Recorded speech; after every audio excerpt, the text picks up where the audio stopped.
Je trouve ça le fun, finalement. Toutes les attaques qu'on a eues cette semaine me donnent le gaz de revenir ici et me donnent le gaz de vous dire ce que j'ai à vous dire. Moi, à chaque fois que je suis pour monter, j'écris jamais mes textes d'après ce que tu peux voir, là. D'ailleurs, il y en a qui m'ont demandé « Tu pourrais-tu nous envoyer ton texte qu'on le lise avant que tu viennes? » Non. Je pourrais peut-être t'envoyer quelque chose d'écrit, mais c'est peut-être pas ça que je vais dire. Moi, je m'en viens ici avec mes tricks, je me bloque avec mon intérieur. Puis c'est votre énergie qui m'aide à dire ce que j'ai à dire. Puis je vais continuer de le faire. Aujourd'hui, je trouve ça grandiose. Je vois des drapeaux des Patriotes, des drapeaux du Québec, des drapeaux du Canada, des drapeaux de la Suède, des drapeaux de l'Acadie. Regarde, il y a des gens qui sont venus nous voir depuis Toronto.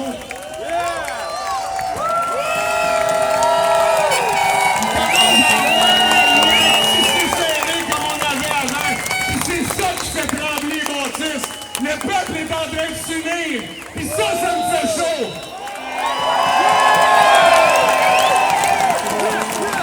Ça fait des années que je l'ai crie, arrêtez de vous diviser! La game, c'est nous contre eux! Puis quand je te dis nous, j'inclus les forces de... on va dire comme lui, les agents de la paix, moi aussi. Quand je dis nous, j'inclus les agents de la paix. Ces gens-là ont des familles, ces gens-là ont des parents, des enfants. Ils sont obligés de respecter un code de déontologie, mais je suis pas mal convaincu qu'il y en a qui en ont plus qu'assez.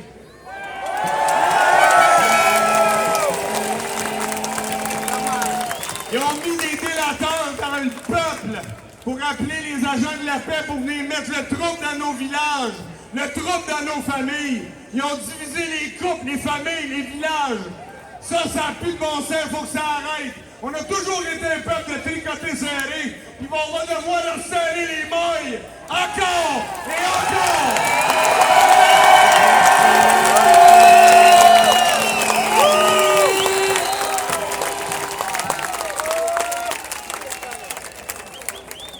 Pour ceux qui s'attaquent à notre image, pauvre petit pit, tu t'en parles, ça fait 30 ans que je l'ai, puis tout le monde veut la changer, tu sais.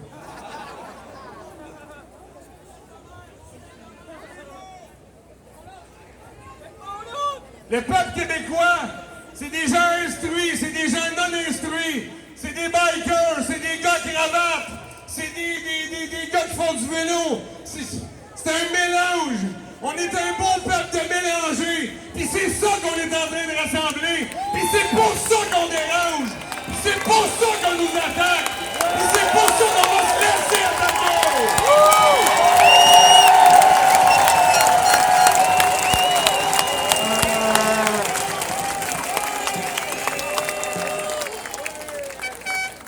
Pour avoir de l'instruction, ça prend des efforts, mais l'intelligence, c'est un don.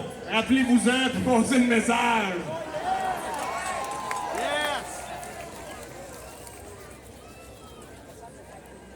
Moi, ce que je recherche le plus, c'est notre intelligence émotionnelle. En ce moment, on est en train de tisser des liens. Moi, je prends la crise comme une bénédiction parce qu'on n'a jamais été aussi proche. On n'a jamais été aussi proche de se rassembler de plus en plus.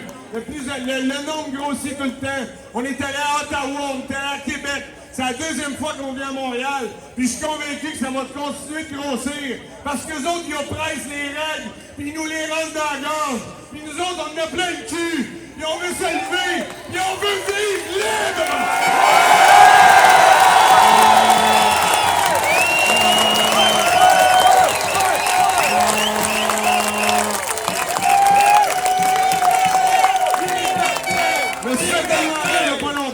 Je ferais le saut en politique, mais moi, je préfère être la roche dans le soulier, comprends-tu?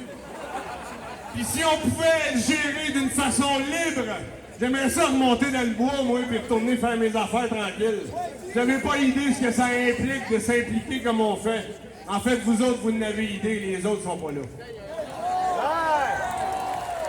Hier, on dira ce qu'on voudra quand on se fait attaquer, même si on a l'air de pas le prendre, ça nous brasse quand même, puis on se pose des questions, puis on se remet en question. Hier, je me suis remis en question. Puis ce matin, il y a un gars qui m'écrivait avec la larme à l'œil, en me racontant l'expérience qu'il a vécue avec sa fille qui doit rentrer à l'école masquée. Je trouve qu'il n'y a pas de bon sens. C'est pour ça qu'on existe. Moi, je vais continuer de prendre vos messengers. puis d'essayer de vous redonner de l'espoir. Parce que c'est ça que vous venez me dire quand je viens vous parler. Merci de gueuler, tu nous donnes de l'espoir. Puis moi, je vous remercie parce que vous me donnez de l'énergie pour vous donner de l'espoir.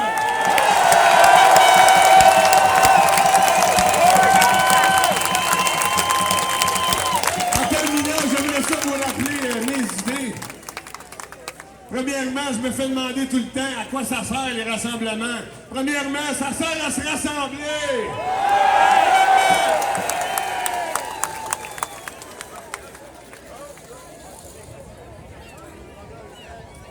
Ça sert à ressentir la chaleur humaine, la chose qui essaye de couper, les liens qui essayent de couper partout.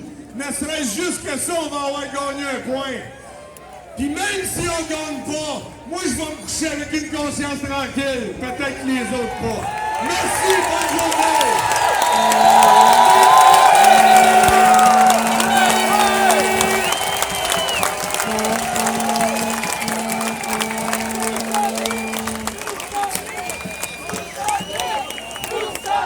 Merci beaucoup, merci Charlotte!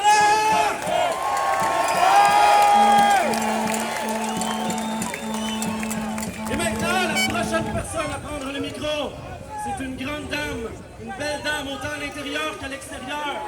C'est une chanteuse, une comédienne, et surtout, c'est une militante depuis l'âge de sa naissance.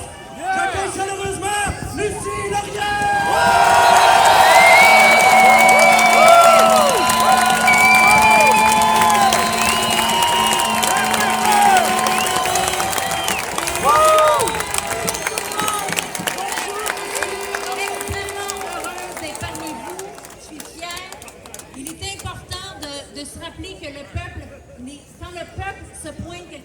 Ce n'est jamais une hostilité envers ceux qui nous dirigent. Si la société fonctionne, c'est grâce à son peuple. Nous ne sommes pas en quoi nous sommes censés nous soumettre à des directives déshumanisantes qui vraiment viennent complètement contraindre notre expérience de vie, notre possibilité à vivre pleinement. Quand on nous refuse l'accès à notre grand-maman, quand on n'a pas le droit d'être près des gens qu'on aime, quand ils sont près de mourir, c'est odieux, ce n'est plus humain. Je suis pas là pour ma gloire personnelle, je suis pas là pour l'attention comme on essaye de faire croire. Je suis là parce que c'est criant. Il faut faire entendre sa voix. Nous sommes légitimes, nous sommes le peuple, nous sommes ceux qui font que cette société est saine.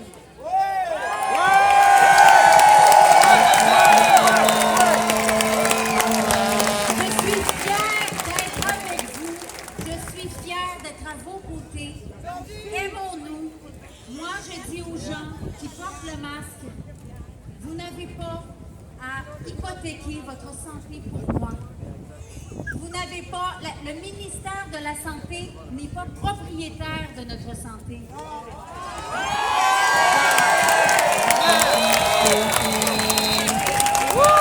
Il fait la promotion d'un type de santé qui est imposé par l'industrie pharmaceutique. Se poser des questions sur qui finance nos institutions, sur qui nous dirige, qui prend les décisions, ce n'est pas du conspirationnisme.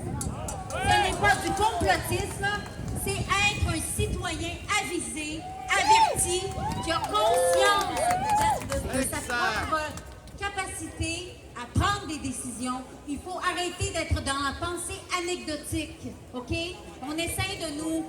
Il faut arrêter les potins, un camp contre l'autre. Nous sommes tous ensemble à vivre cette expérience humaine de la façon que vous voulez. C'est pas une religion, c'est pas... C'est ça la liberté de conscience.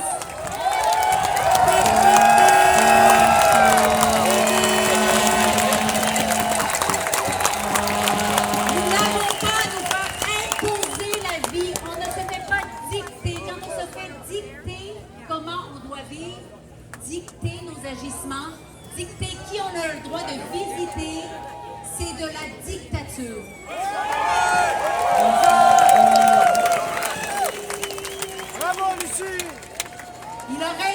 Il a raison, Joël, quand il parlait parlais de la liberté, on ne la demande pas. La liberté, on l'exerce.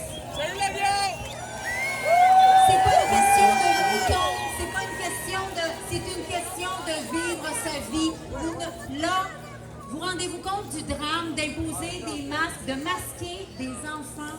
Est-ce qu'on a oublié à quel point l'enfance est porteuse d'émerveillement, de magie? Moi, là, si on m'avait privé de petites mimiques de mon fils, là, quand il était petit, là, un enfant, ça témoigne tellement d'expression, de sentiments par leur petite bouche, par leur... Voyons donc, c'est se priver de souvenirs, c'est se priver d'approfondir notre relation à l'autre.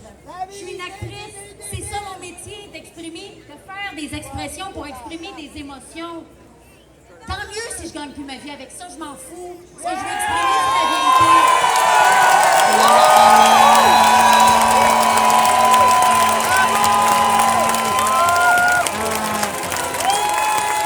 Et la liberté, parce que j'ai beaucoup lu dans les journaux des journalistes dire liberté, liberté, liberté, comme si pour parler de liberté, il fallait avoir un accent du collège Jean de Brébeuf. La liberté, elle appartient à tout le monde. C'est-tu clair?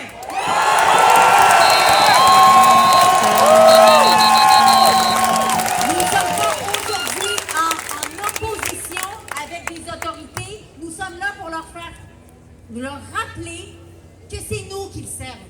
Le peuple. OK? Et les gens des régions, les agriculteurs, les petites entreprises aujourd'hui qui souffrent et qui vont souffrir encore plus. Et devinez à qui ça va profiter? Ça va profiter aux grandes multinationales. C'est pas du conspirationnisme. Je suis pas en train de vous parler de la Terre plate. Je suis pas en train de vous parler des reptiliens. Je suis en train de vous dire que nous avons tous une valeur intrinsèque et qu'on n'a pas le droit de se faire dicter comment vivre par des abrutis qui gèrent mal toutes les situations de crise.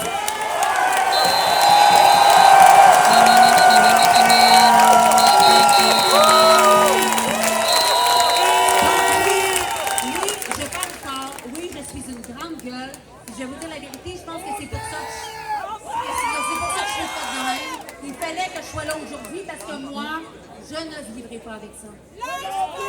Okay, nous sommes tous légitimes, tous. Quoi que l'on croit, quoi qu'on s'en fout. L'important, c'est que nous avons une valeur et ne masquons pas les enfants. Ça, c'est... Nous ne devons... Si on masque les enfants à l'école, si on vit une vie avec de la distanciation sociale, si notre gouvernement, le gouvernement,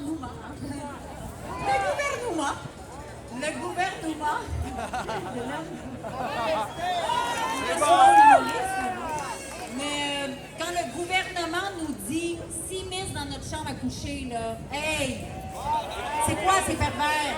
C'est quoi cette perversion? C'est quoi cette affaire-là? Voyons, des barrages, ça n'a aucun rapport. On a le droit d'aimer, on a le droit d'aimer qui on veut. Et moi, je vais vous le dire, ils veulent former des automates. Ils veulent former des employés.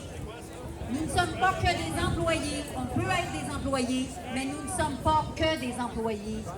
OK? On a le droit de vivre notre vie à part entière. On a une vie après le 9 à 5. Les agriculteurs, puis, hey, c'est important, là. Ils vont s'accaparer. Je suis désolée, ils veulent favoriser les gros acteurs efficaces. Allez lire Agenda 21, allez lire Agenda 2030. Allez, ce ne sont pas les journalistes qui nous accusent de faire des recherches, puis faites vos recherches, c'est donc, mon Dieu, l'université de la vie, c'est donc déplorable. Hey, je m'excuse là.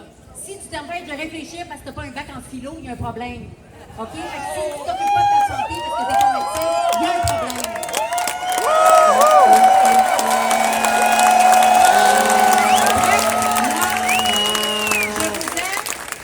Je trouve que le Québec est beau. J'espère vraiment qu'un jour, on se dirige vers un apaisement avec nos proches, avec nos amis qui ne pensent pas comme nous, c'est pas grave, c'est ça la diversité. Il faut arriver vraiment la vraie diversité. La vraie diversité, c'est pas une question de couleur, c'est une question d'être libre de penser, d'expérimenter notre pensée comme on veut et notre expérience de vie. Je vous dis merci d'être là. Je vous souhaite une belle journée. Bravo. Merci.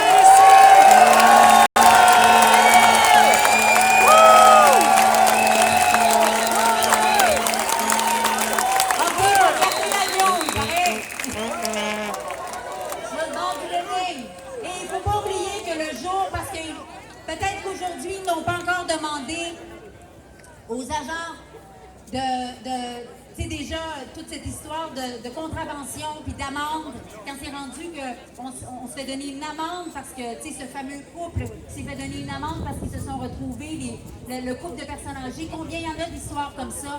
Combien il y a d'histoires aussi, parce que, excusez-moi, je suis verbomoteur, mais il y a un point, combien de gens perdent leur emploi parce qu'ils ne veulent pas, ils sont mal à l'aise avec les mesures. C'est très grave, ça veut dire qu'il n'y a que les dociles qui pourront subvenir à leurs besoins, qui vont avoir un emploi. C'est pas comme ça. C'est pas ça la liberté. Voilà. J'ai dit ce que j'avais à dire.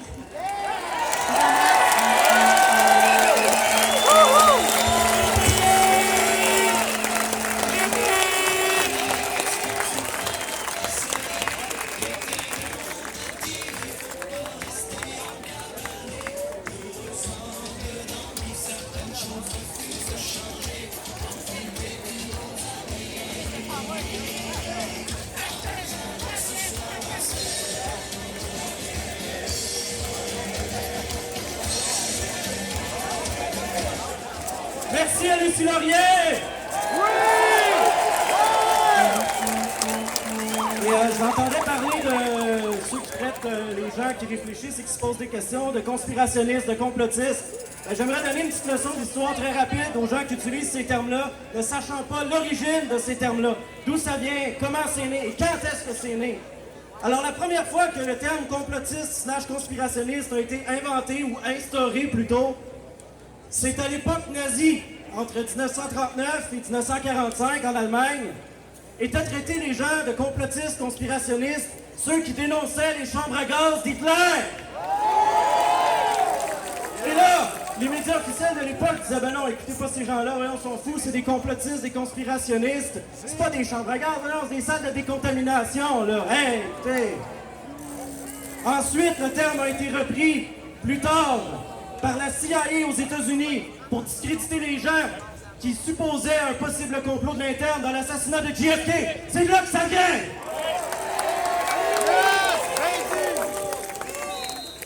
Et sur ça, j'invite notre prochain orateur à prendre la parole. Ce n'est pas un avocat, mais il est formé tout comme. Il a des grandes connaissances côté constitutionnel, juridique, légal. Je vous demande d'accueillir très chaleureusement Jean-François Dubois!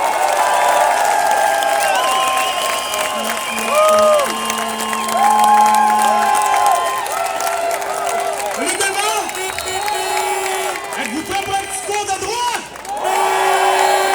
La police, êtes-vous prêts pour recevoir une petite formation?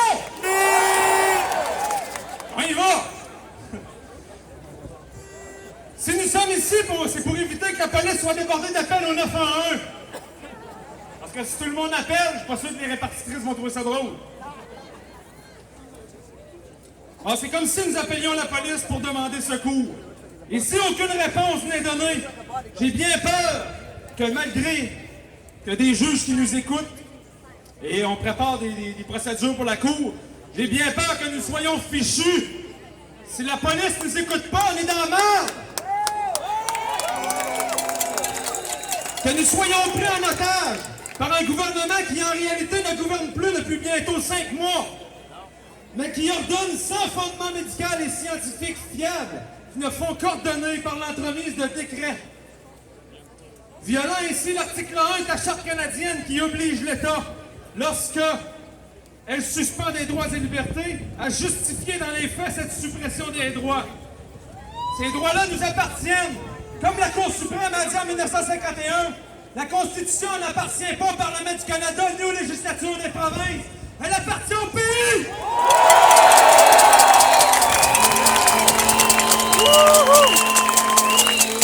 Pour ce qui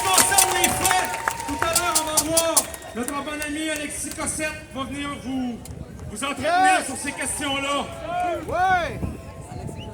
Je veux encore aujourd'hui rappeler aux policiers, et particulièrement à leurs chefs, qu'ils sont au service de la population générale et qu'ils ont, en vertu de la loi sur la police, chapitre P13.1, annexe A, juré allégeance à l'autorité constituée.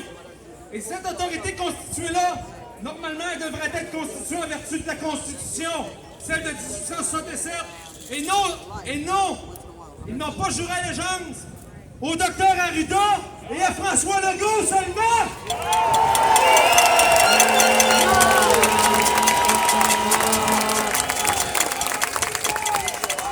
Ils gouvernent sans l'Assemblée nationale qu'on a élue! Même si l'Assemblée nationale, j'ai des reproches juridiques à lui faire, n'empêche qu'on s'est quand même déplacé pour aller voter pour eux autres. Et là, on les voit pas, l'opposition, on la voit pas! Les députés, à l'opposition, même si vous êtes minoritaires, réveillez-vous!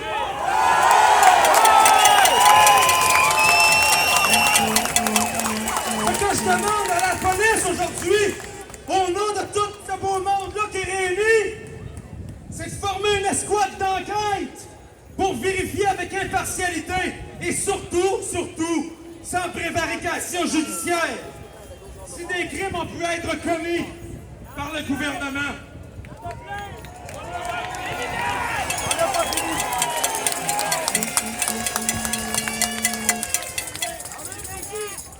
On ne demande pas l'anarchie, juste une enquête fiable. Une plainte devrait être d'ailleurs déposée sous peu. Notre ami Mario Roy qui a travaillé fort dernièrement pour en monter une. Merci mon chum, il y a 130 signataires, il devrait déposer une copie du document aujourd'hui ici à la Sûreté du Québec. Merci Mario!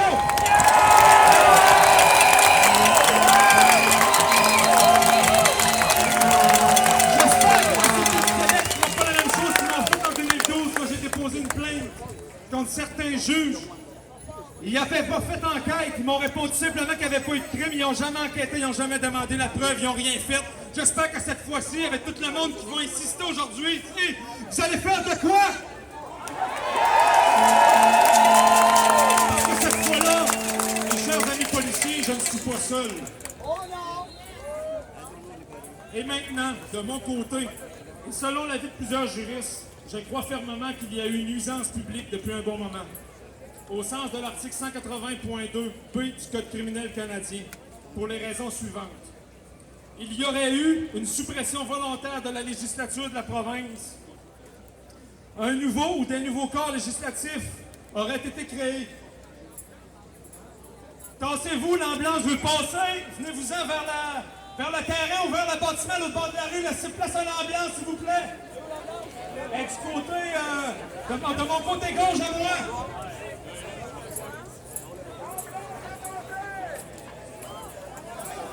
Restez vers l'intérieur de la tente blanche. Laissez place à l'ambulance, s'il vous plaît.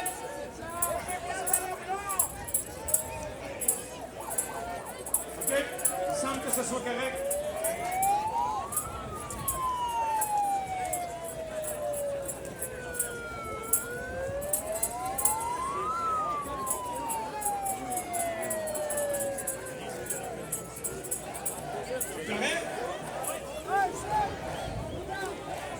Continue.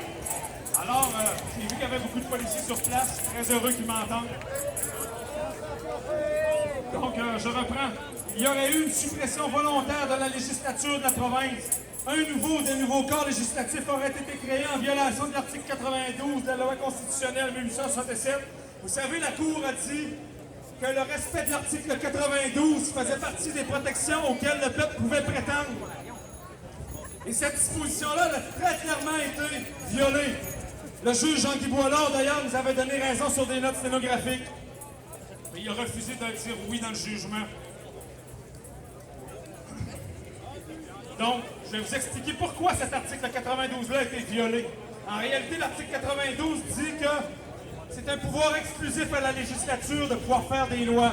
La Cour suprême nous l'a rappelé aussi que c'est seulement la législature de la province qui pouvait faire des lois ou des décrets, par exemple, pour nous imposer leurs règles. Et je peux vous annoncer avec certitude que ce n'est pas le cas. Ce n'est pas la législature de la province qui vous donne des ordres. C'est le Parlement de Québec qui assume les pouvoirs de la législature et ça, c'est illégal!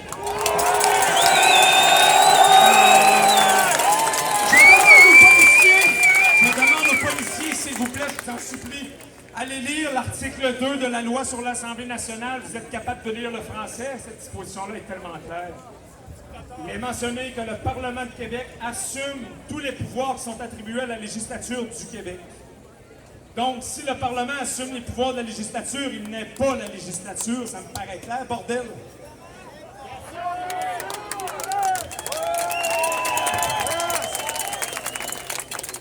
Je veux vous lire un extrait de commission parlementaire. C'est très, très, très important. Laissez-moi me démêler avec mes papiers.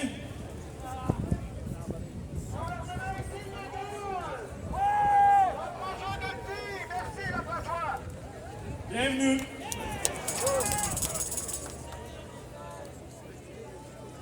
J'y arrive. Écoutez ça, chers policiers, ça c'est une preuve factuelle, vous pouvez pas passer à côté de ça. Je suis désolé, mais il n'y a pas un seul avocat au Québec qui va venir me dire que je suis un épais parce que je ne suis pas avocat. Go, Joe! Go, go! Ceci date du 16 décembre 1982, soit 2 jours avant qu'adopte la loi sur l'Assemblée nationale qui constitue l'organisation du pouvoir législatif et exécutif ici au Québec. Alors, M. Lalonde, M. le Président, d'ailleurs, M. Lalonde, pour faire une parenthèse, on lui a envoyé des suppléments 2 fois pour qu'il témoigne à la cour de ça. Et 2 fois, les juges ont simplement effacé son supplément. Ils ont dit non, il ne témoignera pas, oubliez ça. Alors qu'il aurait dû, c'est ça, un procès injuste. Donc, on voit que la corruption est aussi dans les tribunaux. Donc, je vais avec la lecture de cet extrait de commission parlementaire. Monsieur le Président, si vous m'accordez 30 secondes, vous savez que la loi sur la législature actuelle prévoit une Assemblée nationale de 110 députés. Seulement, alors, il y en a peut-être 22 qui siègent illégalement. Monsieur Gay dit 12, parce qu'il a fait une erreur verbale, Monsieur Lalonde, c'est pas grave. Monsieur Lalonde dit oui, 12 qui siègent illégalement, y compris le député de Figé, membre de cette commission. Alors, cet article 1-là aura pour effet de corriger. Il parle de l'article 1 de la loi sur l'Assemblée nationale qui a été adopté 2 jours plus tard. Le président dit, dois-je comprendre que je dois rayer le nom du député de Vigée comme membre de cette commission? Monsieur Lalonde, non, consentement pour qu'il reste. Il siège illégalement, mais il peut rester pour faire des lois.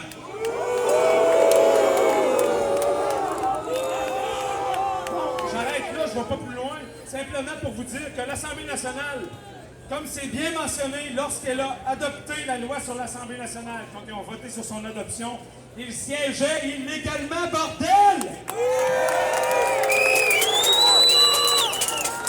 Shoot! Donc, je veux qu'on faire un discours de 4 heures, mais bordel, j'en aurais encore à dire. Vous savez, ce n'est pas seulement ça, hein. Donc, il y a une facile de la loi constitutionnelle. Donc, le gouvernement ne peut pas venir nous dire mettez vos mains, sinon on va vous sacrer étiquette. Commencez par respecter le droit, ensuite de ça, ben, on verra peut-être.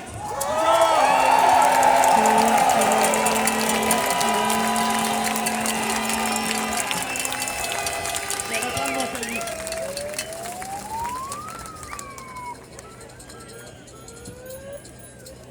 Donc, mes chers policiers, l'article 180.2b du Code criminel, c'est certain qu'il a été violé si on a atteint à l'article 92, et ça a été fait volontairement. Ils en sont conscients, ils le savent. Donc, je vous demande de lever vraiment une escouade d'enquête pour aller enquêter sur la légalité du Parlement de Québec et aussi sur les agissements exagérés de notre gouvernement qui n'arrête pas de nous imposer des décrets liberticides depuis 5 mois.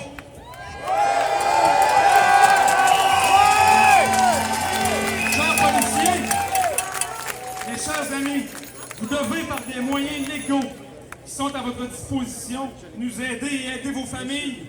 Parce que derrière vos uniformes se cachent des pères, des mères d'enfants que vous devez sauver comme j'essaie de sauver les miens.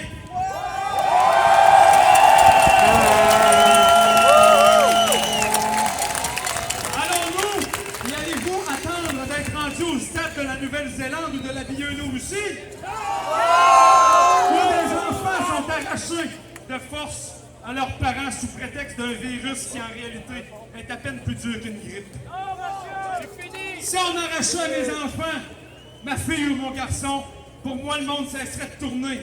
Alors j'imagine que vous, chers policiers de la Sûreté du Québec et des corps municipaux de partout de la province, vous partagez les mêmes sentiments cruels que moi. J'ai peur, et là, on vous demande à l'aide. S'il vous plaît, à l'aide, au secours.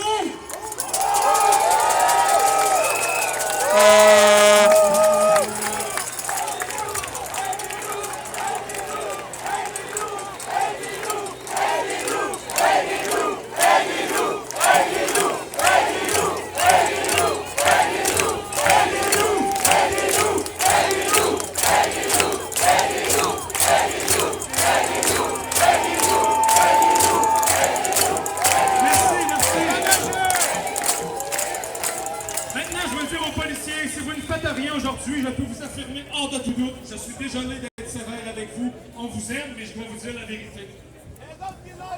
Je peux vous affirmer hors de tout doute qu'un jour, comme c'est arrivé au procès de Nuremberg, les officiers en autorité, pas seulement nos dirigeants au Parlement, mais les officiers en autorité, auront des comptes à rendre à la loi et à la justice advenant qu'un gouvernement honnête et respectueux de son peuple reprenne le pouvoir. Alors, si vous ne voulez pas avoir de conséquences juridiques, on ne sait pas dans combien de temps.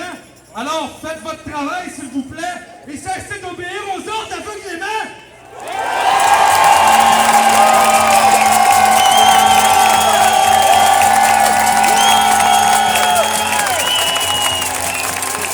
Ce qui me pousse à vous rappeler votre code de déontologie. Votre code de déontologie vous rappelle que de ne pas faire une enquête complète lorsqu'il y a une plainte, vous êtes en défaut grave. Vous avez une responsabilité civile, chers amis.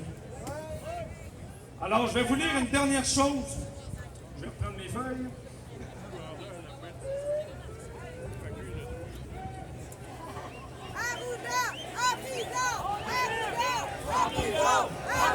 Au bout du corps! Alors, je vais parler à c'est l'arrêt Kossoyan, en réalité. Peut-être que quelques-uns s'en souviennent. Cette décision-là date de 2019. C'est Kossoyan contre la Société de transport de Montréal. En réalité, cette femme-là elle a décidé de désobéir un jour et de refuser de s'identifier, malgré les autres policiers, et elle a gagné en Cour suprême.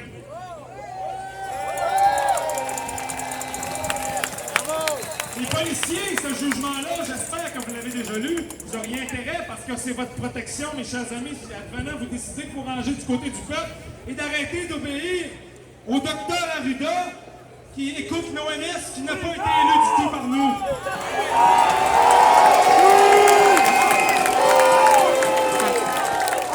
Alors, soyez bien attentifs, mes chers amis, soyez bien attentifs, les policiers qui peuvent entendre. Je ne sais pas si vous faites semblant de ne pas m'entendre, mais je le sais que vous avez des oreilles comme moi.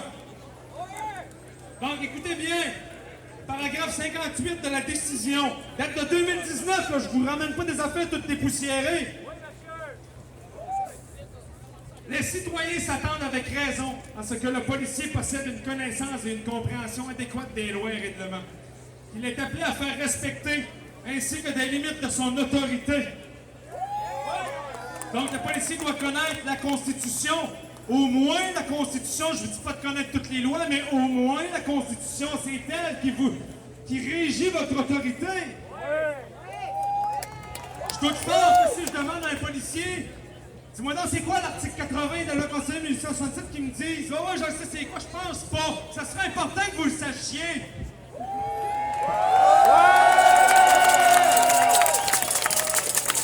Un jour, je suis élu au Parlement. Je pense pas de me lancer en politique, vraiment, mais en tout cas, si un jour je suis élu, je vais faire passer un projet de loi certain pour qu'à partir du secondaire 1, tout le monde ait une formation en droit constitutionnel.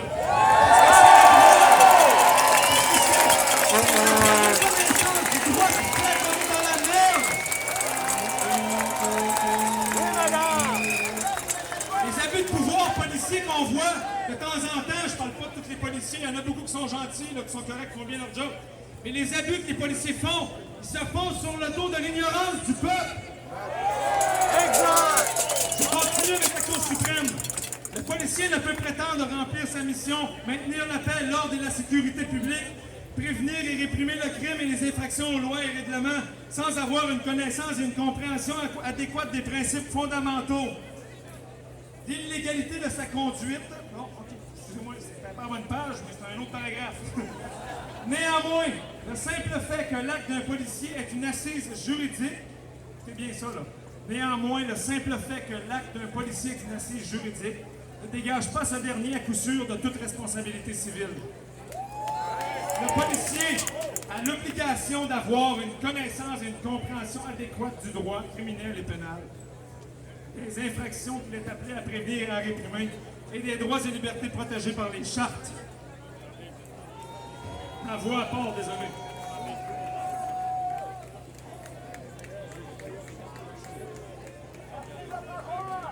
Let's go, Jeff! Le paragraphe 60. En tant que professionnel chargé de faire respecter la loi, le policier doit être en mesure de faire preuve de jugement quant aux droits applicables. Il ne peut s'en remettre aveuglément aux formations et aux instructions qui lui ont été données, ni suivre machinalement les politiques. Les politiques, circulent, directives et procédures internes ou les pratiques usuelles des policiers. Donc, même si on te dit d'aller sacrer une amende à quelqu'un qui n'a pas de masque, si tu sais que ça n'a pas de sens selon ta conscience et que tu sais qu'en réalité, les taux de mortalité ne sont pas ceux que le gouvernement tente de nous faire croire, ben désobéis!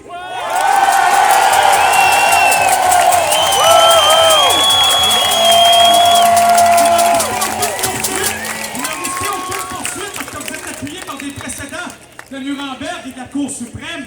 Vous êtes protégés, monsieur les agents, arrêtons d'avoir peur.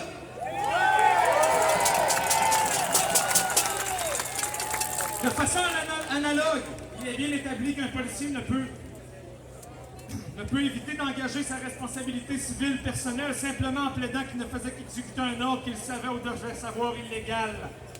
Si les policiers avaient une certaine compréhension du droit constitutionnel et qui connaissent s'il serait ce qui se trouve dans l'annexe de la loi constitutionnelle, il verrait par exemple que l'article 71 de la loi constitutionnelle 1967 n'a pas été abrogé. Donc, il serait supposé avoir une législature de la province, encore au Québec, qui donne les ordres à la police.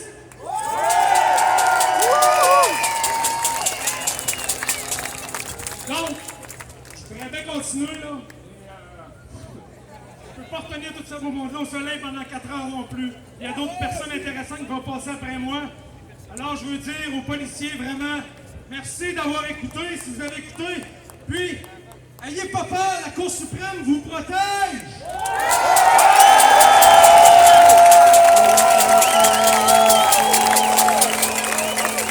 La police, avec nous pendant une minute!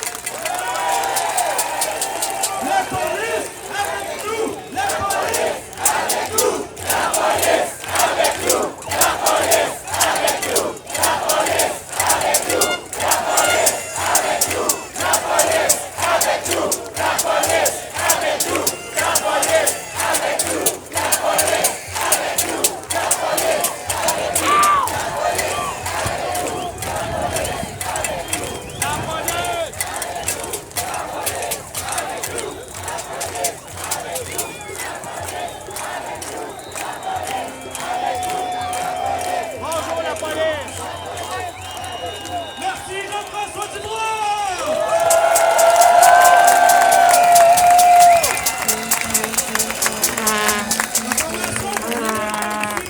Jean-François Dubois, savez-vous combien ça vaut? Ça n'a pas de prix! Et je trouve ça déplorable que les gens se fassent dire qu'ils sont pas crédibles, qu'ils disent n'importe quoi juste parce qu'ils n'ont pas étudié de façon conventionnelle pour avoir un bout de papier qui leur donne le droit de parler de ci ou de ça. Mais là, qu'est-ce qu'on veut vraiment avoir? Des bouts de papier ou des êtres humains?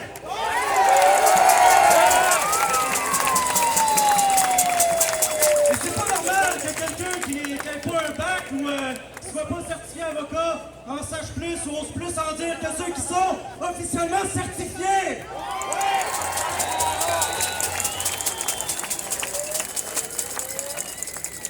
Et sur ces porte-parole de Jean-François Dubois, on s'apprête à accueillir un prochain orateur, qui fait partie de l'organisation également. C'est le fondateur du média alternatif Radio-Québec.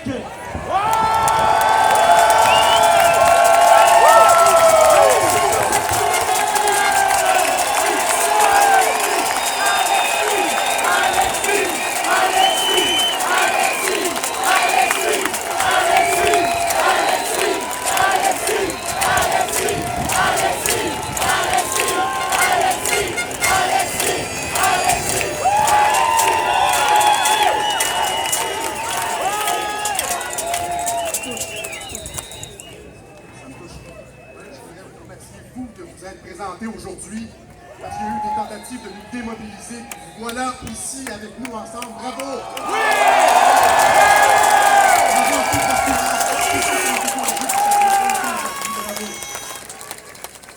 Bravo!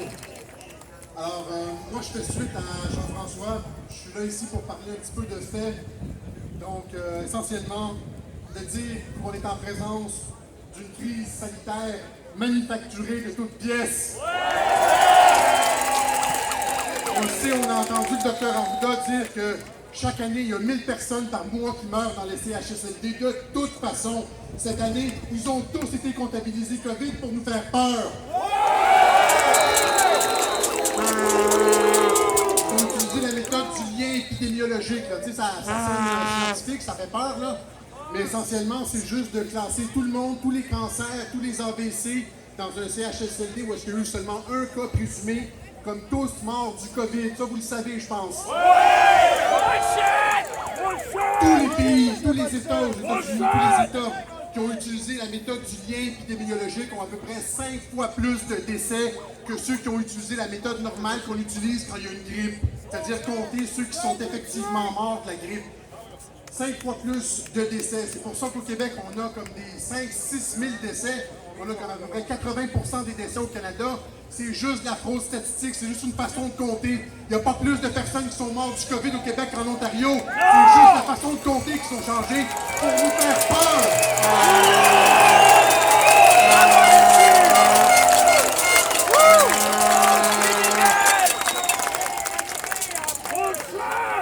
Dans beaucoup des pays, dans beaucoup des États qui ont utilisé la méthode du lien épidémiologique, maintenant on commence à revoir à la baisse ces chiffres-là.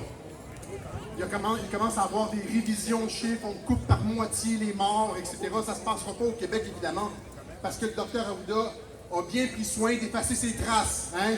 Il a dit qu'il n'allait pas avoir d'autopsie pour les cas présumés de COVID. C'est-à-dire tous ceux qu'on a rentrés dans le lien épidémiologique, bien, on ne vérifiera pas s'il y a eu un crime, une fraude statistique. Il a couvert ses traces, le petit.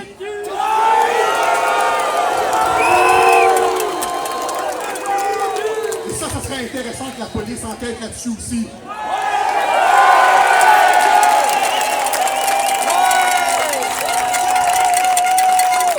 Aux États-Unis, seulement aux États-Unis, on peut parler des chiffres en Italie, mais seulement aux États-Unis, seulement 6% des décès enregistrés, catégorisés comme COVID, sont morts effectivement du COVID. Les 94 autres pourcents, c'est de la comorbidité. Vous voyez, c'est pas juste du COVID. Donc, selon les chiffres du CDC, sur les 150 000 personnes qui sont mortes apparemment, là, selon les chiffres du COVID aux États-Unis, il y en a seulement 9 000 qui sont effectivement morts du COVID. Les autres, c'est comme au Québec, ce sont des cancers, des AVC, puis incidemment, on teste en fin de vie, là, puis là, le patient a la COVID, fait qu'on va le classer automatiquement COVID. Pas cancer, pas AVC, on le classe COVID. Vous comprenez que si on opérait de cette façon-là avec la grippe, on aurait une pandémie à chaque saison grippale. C'est de la fraude.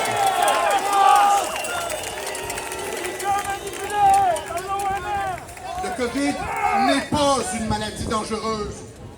Elle se comporte exactement comme tous les virus respiratoires que l'humanité a rencontrés. Ça arrive pendant l'hiver, ça s'attaque aux personnes faibles, aux personnes qui ont des conditions médicales graves, puis ça disparaît au printemps, comme ça a disparu au printemps, puis ça revient pas.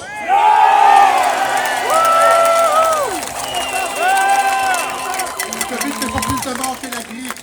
Le COVID a disparu comme la grippe à chaque printemps. Contrairement à ce que le docteur Arruda essaie de vous faire croire, il essaie de dire c'est nos mesures de confinement qui ont fait disparaître le COVID. Ben voyons donc!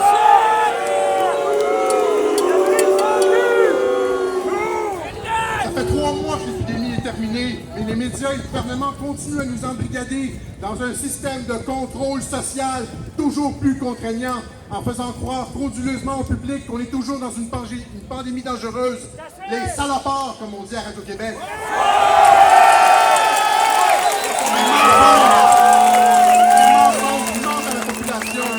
La complicité des médias.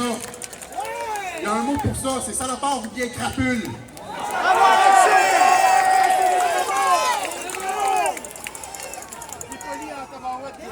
Assassin aussi, hein, en tout cas, ça restera à éprouver. C'est à la police de faire son travail pour ça. On n'ira pas jusque-là en public, là. Entre nous, on sait c'est quoi. C'est à la police à faire ce travail-là. Okay? Les autorités sanitaires nous ont fait peur avec le virus pour nous assigner à résidence. C'était juste pour 2 semaines, pour aplanir la courbe. Ils nous ont finalement incarcérés pendant 2 mois en nous mentant, pendant qu'ils faisaient le ménage dans les CHSLD avec des politiques de santé publique désastreuses et délibérées.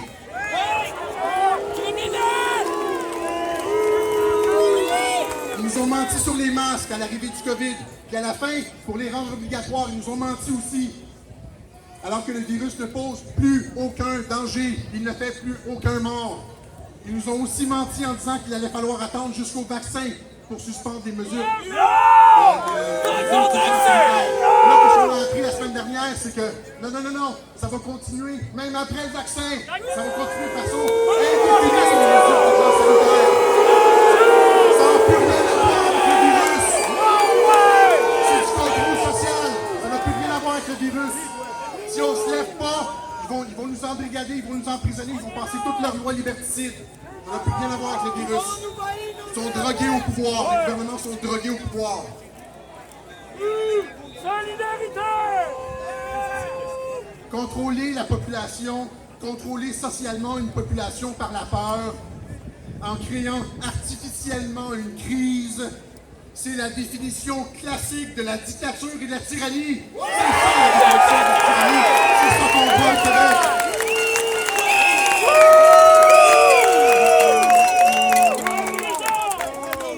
Toute la philosophie politique occidentale depuis près de 200 ans a tenté de mettre sur pied des mécanismes pour éviter ce genre de prise de contrôle politique de la part des gouvernements. La tradition démocratique québécoise a été bafouée et piétinée par le gouvernement Legault. Ça ne s'est jamais vu dans l'histoire du Québec. Le gouvernement Legault n'est pas seulement en train de détruire la classe moyenne à travers les faillites d'entreprises en cascade, il est en train de détruire psychologiquement une génération entière de petits Québécois. C'est pour ça qu'on se bat.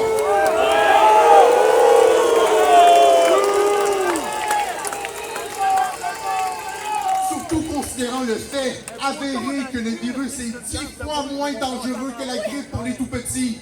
10 fois moins dangereux que la grippe pour les tout-petits. Ça n'a plus d'allure, il n'y a plus aucune. Ces mesures d'urgence sanitaire ne sont pas basées dans la science ou dans la médecine. C'est simplement des mécanismes politiques de contrôle social. Et donc, le contrat social est brisé entre la population et le gouvernement.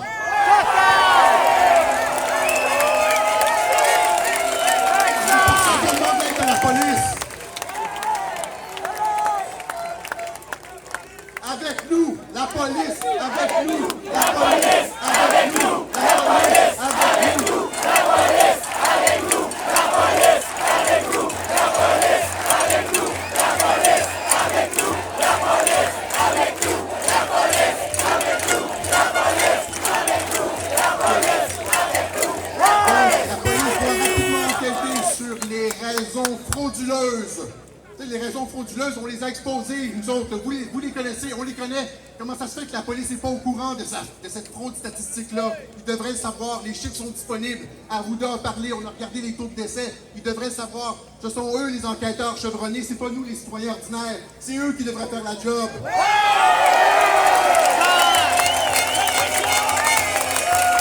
Donc la police doit rapidement enquêter sur les raisons frauduleuses qui ont mené à la suspension indue de nos droits et libertés.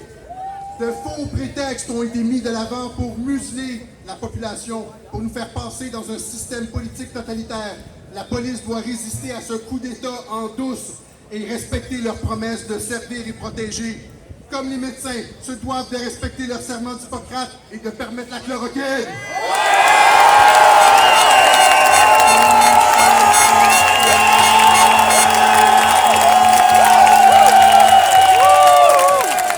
Y a-t-il encore des hommes d'honneur dans la police? J'espère. Merci beaucoup.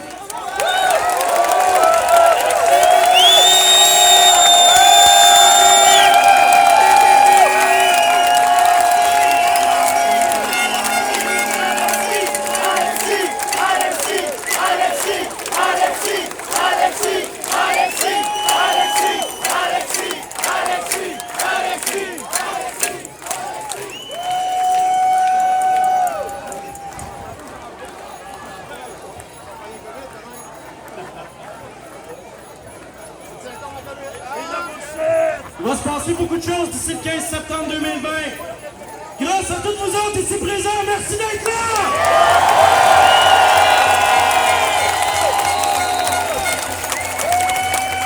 On va poursuivre avec notre prochain orateur. On va juste faire revenir Jean-François Dubois qui a oublié un point très important. Ça va prendre 10, 15, 30 secondes. On le laisse parler pour dire le point très important qui n'a pas été dit. Jean-François Dubois, mesdames et messieurs! Je m'ennuyais de vous autres. Un goût à ça, hein? Je vais juste vous lire une disposition du code criminel, mais avant de crier, attendez le clou. Article 181. Est coupable d'un acte criminel et passible d'un emprisonnement maximal de 2 ans quiconque volontairement publie une déclaration, une histoire ou une nouvelle qu'il sait fausse et qui cause ou est de nature à causer une atteinte ou du tort à quelques intérêts publics. Vous voyez que les gouvernements nous mentent depuis un bon moment? Pourquoi vous pensez? Cette disposition-là que je viens de vous lire, elle n'existe plus depuis l'été 2019!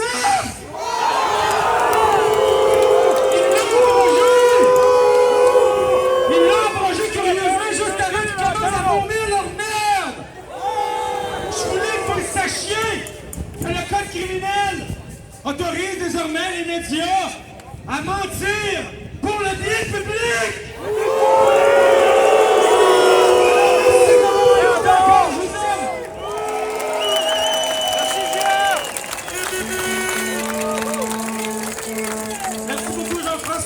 Dernière précision.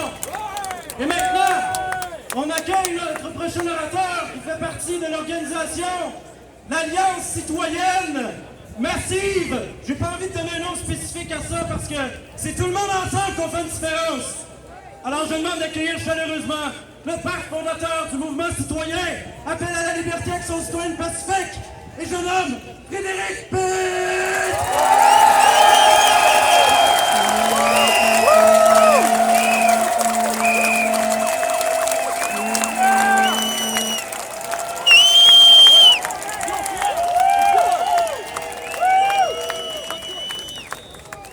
Donc, on est ici aujourd'hui pour lancer un appel à l'aide aux agents de la paix. On est ici, on est tous pacifiques. Donc, je voudrais commencer par dire merci à Alexandre qui était censé faire une marche aujourd'hui à partir du parc Émilie-Gamelin, venir ici. Il a annulé sa marche et je tiens à lui en remercier. Je pense que c'est une bonne chose qu'il a fait. Merci Alexandre. Ensuite, oui, il y a des gens qui ont voulu créer de la division dernièrement. Je nommerai pas de nom, mais vous savez de qui je parle. Je trouve ça décevant de voir ça. C'est le temps de s'unir, les gars, là. OK? Donc, je vais commencer par vous lire. C'est pour les agents de la paix, les policiers que je veux dire ça aujourd'hui. C'est le code de conduite pour les responsables de l'application de la loi qui ont été adoptés par l'Assemblée générale des Nations unies le 17 décembre 1979. Dans l'accomplissement de leur devoir, les responsables de l'application de la loi doivent respecter et protéger la dignité humaine et défendre et protéger les droits fondamentaux de toute personne. Donc, agents de la paix, défendez-nous.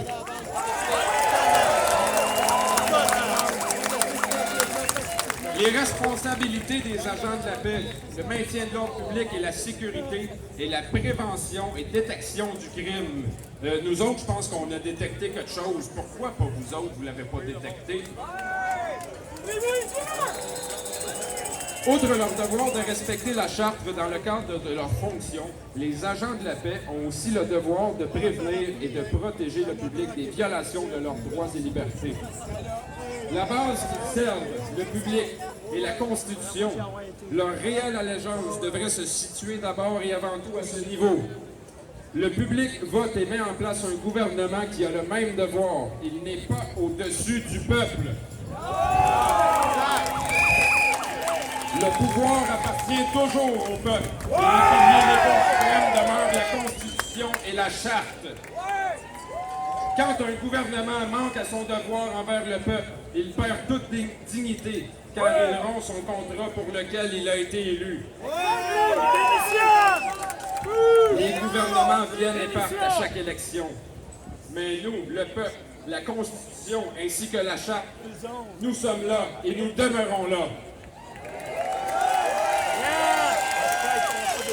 Si le public ne peut compter sur les agents de la paix pour agir quand un gouvernement agit contre l'intérêt du peuple qu'il a élu, sur qui pouvons-nous compter à part nous-mêmes?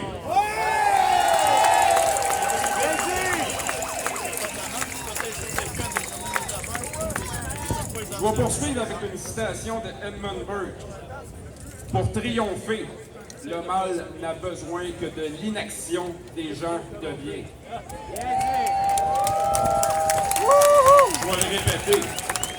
Pour triompher, le mal n'a besoin que de l'inaction des gens de bien. Donc, passez à l'action, gens de bien. S'il vous plaît, passez à l'action.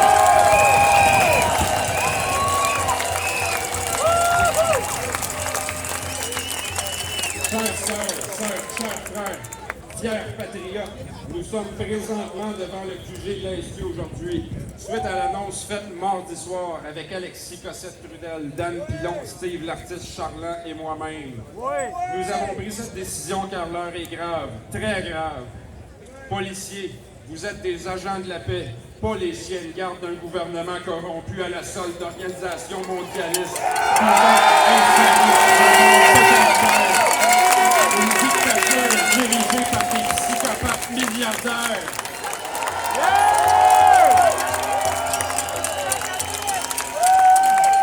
Nous sommes du même peuple. Policiers, vous avez le devoir moral, voire même la responsabilité de protéger la Constitution et le peuple, pas un gouvernement qui fait de la désobéissance politique envers son peuple.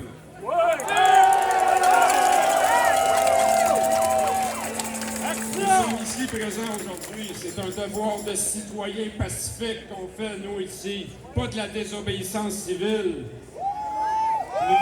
Nous demandons aux policiers de faire leur devoir, de défendre la Constitution, de défendre la Charte des droits et libertés, puis d'arrêter ces criminels.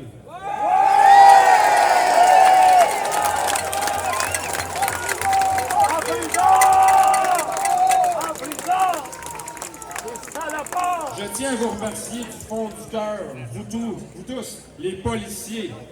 Je sais très bien que vous faites un travail difficile et même très pénible parfois. C'est grâce à vous que l'ordre social est maintenu. Merci.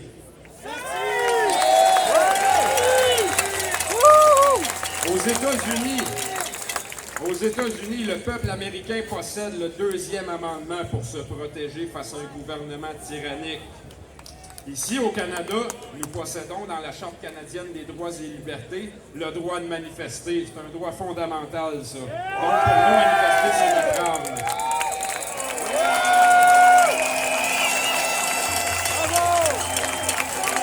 Je tiens à remercier les policiers qui respectent ce droit-là, car oui, ils le respectent. Depuis le 25 avril, avec Appel à la liberté, on sort, on se rassemble dans la rue, puis on manifeste. Puis, depuis le 25 avril, avec Appel à la liberté, on a fait au moins une trentaine de rassemblements pacifiques et les policiers l'ont toujours respecté. Je vous en remercie.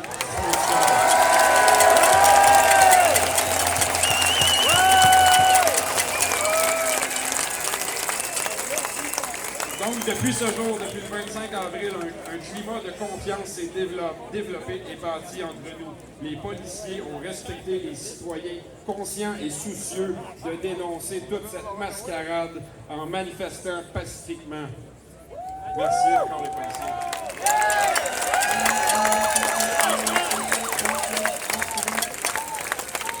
Depuis le 25 avril, j'ai serré des mains, embrassé des femmes et des enfants. J'ai fait des câlins tellement de fois que je peux même plus les compter. Je suis en pleine santé parce que j'ai un système immunitaire et je suis toujours libre.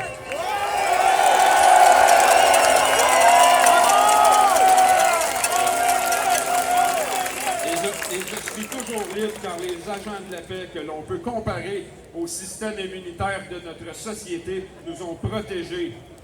Je vous en remercie grandement. Depuis le début de la pandémie, le gouvernement de la CAQ a mis les Québécois dans un climat de peur. Ils ont financé les médias à coût de dizaines de millions pour qu'ils fabriquent de la désinformation, pour qu'ils véhiculent un message de peur. Ils ont incité la population à faire de la dénonciation. C'est dégueulasse. Ils ont même incité à la haine. Ils ont falsifié des certificats de décès. Ils ont plongé le Québec dans une crise économique sans précédent. Ils ont causé des traumatismes dans toutes les classes de la population et dans tous les secteurs de la société. Puis tout ça à cause d'une grosse grippe que personne n'aurait vue si les médias n'en auraient pas parlé.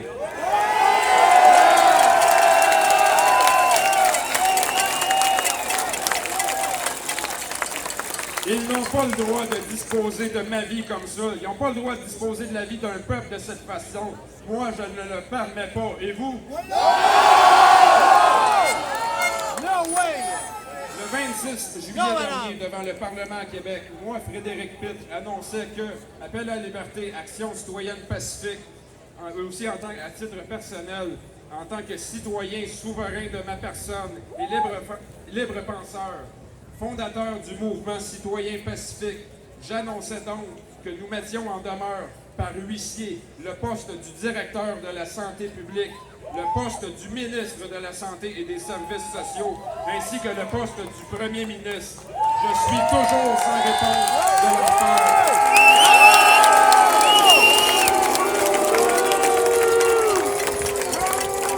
Je passe donc à l'étape suivante. Ici, aujourd'hui, je les accuse d'avoir mis la population par terre. Je les accuse d'être des traîtres à la nation. Je les accuse de haute trahison. Je les accuse et demande que justice soit faite. Policiers!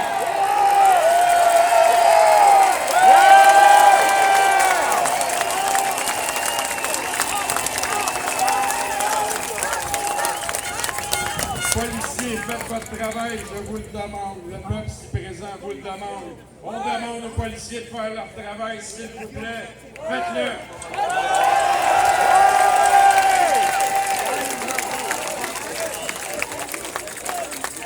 J'ai quelques documents à vous remettre aujourd'hui avec mon ami Mario Roy.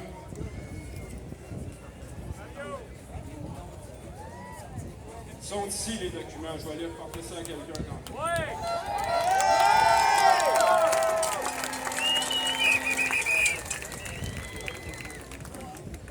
Vous trouverez là-dedans une poursuite aux criminels dans les documents que nous irons vous remettre dans quelques instants, accompagnés de preuves.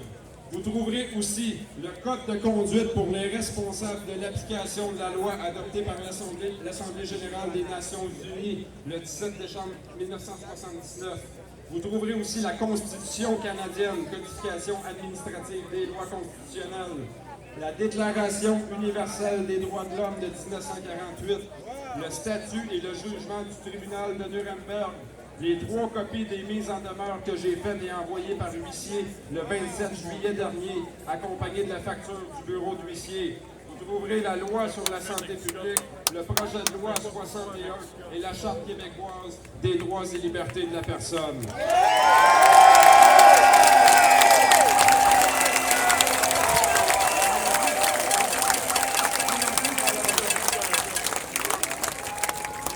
Poursuivre en continuant avec un texte qu'une amie m'a écrit. Ça m'a tellement touché qu'il faut que je vous le lise. Merci Sandra. C'est l'avant-paix que je me présente devant vous aujourd'hui sous une bannière de solidarité avec un drapeau blanc. Je vous parle à vous, et non pas en tant que citoyen, mais en tant que frère, pour vous tendre la main, à vous, hommes et femmes, travaillant avec acharnement à la protection de la population. Depuis l'adoption de la loi de l'état d'urgence adoptée vendredi 13, bizarre vendredi 13, depuis vendredi 13 mars 2020, des ordres qui vont à l'encontre des droits et libertés des citoyens sont donnés par les hauts dirigeants de ce monde en lien avec la crise du COVID. Ceux qui sont au sommet représentent une infime minorité. Ce sont eux qui ont besoin de vous pour faire appliquer leurs nouvelles règles incohérentes et dénuées de sens. Depuis le début de cette lutte qui nous concerne tous, vous vous tenez à nos côtés pour nous supporter dans nos actions. Ensemble, nous avons réussi à créer un lien de confiance dans un respect mutuel. Nous avons compris que nous devions nous allier afin que puisse se réaliser cette quête de liberté. Je sais qu'au fond de mon cœur, vous espérez la même chose que nous, qui ne désirent que profondément mettre fin à cette tyrannie. Vous avez vu comme nous les conséquences des décisions dans la société. Je vous parle des victimes qui sont ignorées dans la foule, ces personnes qui souffrent en silence, sans possibilité de s'exprimer, celles qui trop souvent sont oubliées. Comme nous tous, vous avez des familles, des amis, des enfants. Il est maintenant temps de vous questionner sur la position que vous voulez adopter afin de les protéger. Quel avenir voulez-vous aux générations futures de cette nation? Nous savons que cette mascarade n'est en fait rien d'autre qu'une tentative de prise de contrôle politique. Vous le savez tous, comme moi, que le pouvoir que les dirigeants essayent de s'accorder est démesuré. Ces mêmes pouvoirs représentent une telle dangerosité pour le futur. Je vous demande à vous de nous aider.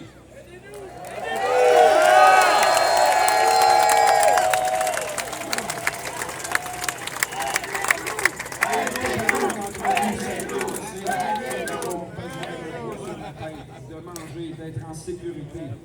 Les agirs gouvernementales menacent l'équilibre de chaque individu vivant en ces terres. Vos propres